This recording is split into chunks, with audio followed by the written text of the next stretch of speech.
અધિકાર મળ્યા છે। તો આ 19 ની અંદર આ બધી જ અધિકારો મળ્યા છે। એવી જ રીતે 20 છે, 21 ની અંદર તમને સારું જીવન જીવવાના અધિકારો છે। આવા અનેક અધિકારો મળ્યા છે।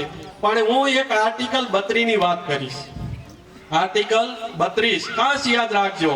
32 એ 32 છે એ આર્ટિકલ અનુચ્છેદ એવો છે કે તમારા જેટલા બધા અધિકારો મળ્યા છે એનો કોઈ પણ નાગરિક ભંગ કરે અથવા તો રાજ્ય સરકાર ભંગ કરે અને તમને અન્યાય થાય તો તમે સીધા સુપ્રીમ કોર્ટમાં પણ જઈ શકો છો એના ઈલાજ માટે। સીધા સુપ્રીમ કોર્ટમાં તમે પડકારી શકો છો અને ઘણા બધા જતા પણ હોય છે। તો આટલો મોટો જે ઈલાજ કહેવાય એ ઈલાજે પણ બંધારણની અંદર જોગવાઈ કરવામાં આવેલી છે। એનો મતલબ એવો થાય છે કે ખાલી કાગળ ઉપર લખી નથી દીધું, એમાં તમને ક્યાંય પણ ભંગ થાય, અન્યાય થાય તો તમે એના માટે તમે એને રિસ્ટોર પણ કરાવી શકો છો, તમારા હક અધિકાર મેળવી પણ શકો છો। હવે આ તો અધિકારની વાત કરી, પણ સાથે સાથે આપણી ફરજો પણ છે, એ નથી ભૂલવાનું। ખાલી અધિકાર એ એકલા ના ટકે, એક સિક્કો હોય તો એની બે બાજુ હોય। એવી રીતે જેટલા આપણને અધિકાર આપ્યા છે એટલી જ આપણી ફરજો પણ છે, અને ફરજો જો આપણે નિભાવીશું તો આપણને અધિકાર ભોગવવાની મજા આવશે। ફરજો શું છે? તો આ ફરજો કે આ અધિકારો ભોગવવા હોય તમારે તો અમુક ફરજોનું પાલન પણ કરવું પડે। ભાઈ ચોરી કરે એને કોઈ અધિકાર ભોગવવા મળે? એમને તો એરેસ્ટ કરીને જેલમાં જ મોકલવા પડે ને। તો એરેસ્ટ થાય એનો મતલબ શું થાય? ધરપકડ થાય એટલે એને જે અધિકાર મળ્યા હતા ને પછી હરીફરી શકશે, બોલી શકશે, ક્યાંય જઈ શકશે નહીં। એરેસ્ટનો મતલબ થાય છે તમારા જે મૂળભૂત અધિકારો હતા એ અધિકાર છીનવાય છે।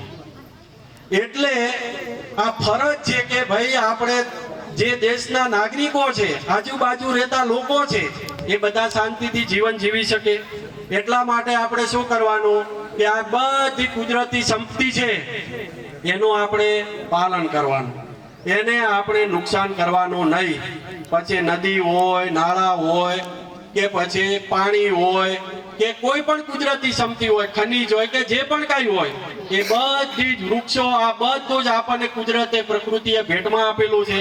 અને એ છે તો આપણે છીએ, જો એ નહીં હોઈએ તો આપણે પણ નહીં ટકી શકીએ। આ વૃક્ષોનું એટલું મહત્વ છે કે એનો 1 કલાક હું અહીંયા વૃક્ષોનું મહત્વ સમજાવું ને તોય ઓછું પડે। એટલે આપણે એ ટોપિક ઉપર નહીં જઈએ, પણ કહેવાનો મારો મતલબ છે કે આ બધું છે, આ બધી ઇકોસિસ્ટમ છે, એ બધા એકબીજાના આધારે છે, અને એ જો નહીં હોય તો આપણે નહીં જીવી શકીએ, આ માનવ જાતિ નહીં ટકી શકે। એટલે એનું આપણે જતન કરવું જોઈએ। આપણા જે પણ કોઈ આજ દિન સુધીના જે પણ કોઈ રાષ્ટ્રીય નેતાઓ થયા છે, જે પણ કોઈ આપણને સ્વાતંત્ર્ય સેનાનીઓ દ્વારા જે વિચારો મળ્યા છે, જે વિચારોનું ભથ્થું મળ્યું છે, એના એવા ઉમદા વિચારોને આપણે જીવનમાં ઉતારવા, એનું પાલન કરવું અને એનું શિક્ષણ લઈ અને એનું જતન કરવું। આ બધી વાઇલ્ડ લાઈફ સેન્ચ્યુરી છે એને આપણે સાચવવી, બીજાને ન્યાય મળે એમાં મદદ કરવી, બધા જ લોકો ભણવા જાય, બધા જ વિદ્યાર્થીઓ ભણવા જાય શાળાએ, એ પણ વાલીની ફરજ છે। એટલે આવી બધી ફરજો જો આપણે નિભાવીએ તો આપણને હક અધિકાર મળે। હવે અહીંયા કેટલા વાલીઓ મને કહેશો કે કોનું બાળક શાળામાં નથી આવતા? કોઈ સ્વેચ્છાએ કહેશો કે મારું બાળક ભૂલ થઈ ગઈ નથી આવતું, એવું કોઈ કહેશો છે? કોઈનું બાળક ના શાળાએ આવતું હોય એવું પાછળ કોઈ? બધાના બાળકો શાળામાં આવે છે તો બહુ સારી વાત કહેવાય। તો આપણે હવે ધાર્યું નિશાન પાડી શકીશું, કારણ કે શાળાએ આવવું અને શાળાની અંદર બાળકને મોકલવું એ જ આપણી સૌથી મોટી ફરજ છે, અને એ તમે બધા નિભાવો છો। એટલે મને અહીંયા આવ્યો એનો ખૂબ જ આનંદ પણ થયો અને આપને ખૂબ ખૂબ અભિનંદન પણ આપું છું। એટલે આ વાત થઈ ફરજની, એટલે આવી અનેક ફરજો છે, આપ સૌ સુપેરે એને નિભાવો તો આપણને એનું રિઝલ્ટ સારું જ મળે છે, કોઈ રિઝલ્ટ ખરાબ મળતું નથી।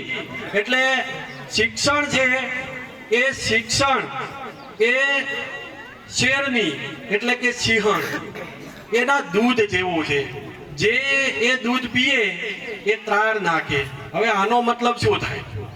આનો મતલબ એ થાય કે જો તમે શિક્ષિત થશો તો જ તમે બોલી શકશો, તો જ તમે કંઈક સમજી શકશો, તો જ તમારા મગજના દરવાજા ખુલશે. નહીં તો આ મગજના દરવાજા ખુલશે નહીં. ક્યાંક ખુલ્યો ખબર છે? આપણે એસીને આમ કરતા હોઈએ છે ને 22 23 રિમોટ કંટ્રોલ તમારો કોઈ બીજો ચલાવતો હશે. તમારો જો મગજ ના ચાલે તો તમારું રિમોટ કંટ્રોલ કોઈ બીજાના હાથમાં હોય. એટલે જો તમારે પોતાનું મગજ ચલાવવું હશે તો તમારે ભણવું પડશે, અને ભણશો તો તમારું મગજ ખુલશે. તમારામાં તાર્કિકતા આવશે, તમારામાં બુદ્ધિ આવશે, તમારામાં જ્ઞાન આવશે, તમારામાં વિવેક શક્તિ આવશે. આવા ન ગણાવો એટલા અનેક પ્રકારના ગુણો આવશે. અને એટલે તમે જે પણ કોઈ કહે છે એ તમે સ્વીકારી નહીં લો. તમે એની પાછળ કે આ ભાઈ સાચું છે કે ખોટું છે એનો તમે એક વિચાર કરશો. અહીંયા હોય પણ કઈક ખોટું બોલીને જવો તોય તમે મને પકડી પાડશો કે ના સાહેબ કઈક ખોટું બોલીને ગયા છે. એ ક્યારે? તમે ભણેલા હશો, તમારી સમજ શક્તિ ડેવલપ કરેલી હશે તો તમે એ સાચું બોલ્યા કે ખોટું બોલ્યા, એ હકીકતો સાચી છે કે ખોટી છે, એ તમે એની પાછળ જઈને તમે પોતાની રીતે માઇન્ડ એપ્લાય કરીને તમે જાણી શકશો. અને એટલા માટે જ એ શિક્ષણ લેવું એ ખૂબ જ અગત્યની બાબત છે. હવે આપણે ગામડાની અંદર બધા કહેતા હોઈએ છીએ, હું પણ એક ગામડામાંથી જ આવું છું. અમે પણ ખેતી કરતા હતા, રાયડાની અંદર ક્યારા વાળતા હતા. કોણ વાળે છે અત્યારે રાયડામાં ક્યારા? અમે ખોડા કહેતા ક્યારાને. કોણ વાળે છે ખોડા? કોઈએ વાળ્યા છે? બધા વાળે છે ને. તો રાયડામાં પાણી વાળા, શિયાળાની ટાઈટ પડતી હોય અને 12 વાગે પછી પેલો ઠાર પડે ત્યારે કેવું યાદ આવે બધું? હાથ ભવના હુજે ને કે આના કરતા ભણ્યા હોત તો સારું હતું. બરાબર છે. એટલે ત્યારે એ જે વિષમ પરિસ્થિતિઓનો જે સામનો કરતા હોઈએ છીએ ત્યારે આપણને યાદ આવે છે કે ભણ્યા હોત તો સારું હતું. એટલે આ બાળકોને ખાસ કહેવા માંગુ છું કે તમારા મા બાપ અભણ રહી ગયા છે એ તો પછતાય જ છે. એ તો રાત્રે ક્યારા વાળતા હોય ત્યારે યાદ કરે જ છે કે ભણ્યા હોત તો આ પાવડા ના કૂટવા પડો. પરંતુ તમારી જોડે આ તક છે, એમની તક જતી રહી ભણવાની. હવે કઈ પેલી આપણે ગુજરાતીમાં કહેવત છે ને, પાકા ઘડે કાંઠા ન ચડે. એટલે હવે એમને ભણવા જવું હોય તો કોઈ ના ભણાવે, કારણ કે સમય પતી ગયો. અને એ જ હું પાછો આવું છું, ક્ષણ અને શિક્ષણમાં શું તફાવત છે. આ ક્ષણ તમારી પતી ગઈ એટલા માટે એક વચ્ચે ચોખવટ કરી દઉં કે અહીંયા મારે થોડાક, તમે ગામના લોકો બેઠા છે, મારે ગામઠી શબ્દોનો ઉપયોગ કરવો પડશે. નહીં તો હું આમાં જ્યાં જરૂર છે એવું બોલીએ તો જ મગજમાં ઉતરે. કે બાકી હવે અહીંયા હું અંગ્રેજી બોલું કે we the people of India having solemnly, બરાબર, તો એ મેળ ના આવે. કે જ્યાં જરૂર છે ત્યાં જ આપણે બોલવું પડે. એટલે ગામઠી શૈલીમાં થોડોક હું જઈશ તો તમને વધારે ખ્યાલ આવશે કે ખરેખર હું શું કહેવા માંગુ છું. તો આજે આપણા જે મા બાપ અભણ રહી ગયા છે એમને તો પસ્તાવો થાય જ છે કે ભાઈ આપણે નથી ભણ્યા, એના આટલા આપણે સજા ભોગવીએ છીએ. આ એક પ્રકારની સજા જ છે.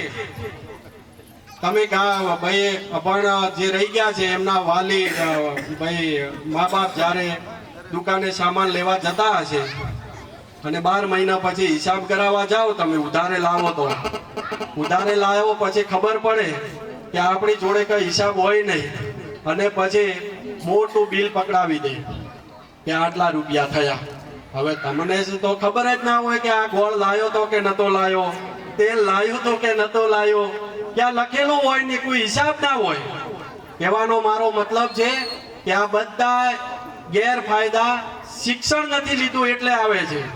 એટલે જ્યાં ને ત્યાં છેતરવાનું થાય. અમદાવાદની અંદર તમે જો ગયા હોય તો તમને ખાસ એક અનુભવ થાય.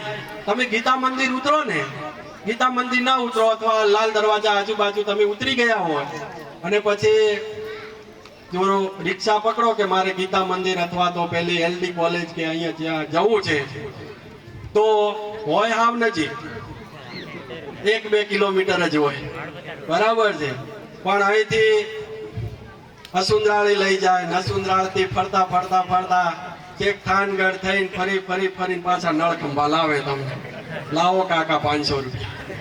હવે કાકાને ક્યાં ખબર કે અહીંયા ક્યાં આવેલું છે, આ ભાઈ એલડી ક્યાં આવી છે કે આ ક્યાં આવ્યું, કારણ કે ખબર ના હોય. એટલે ખબર ના હોય ને એનો ફાયદો બધા ઉઠાવે.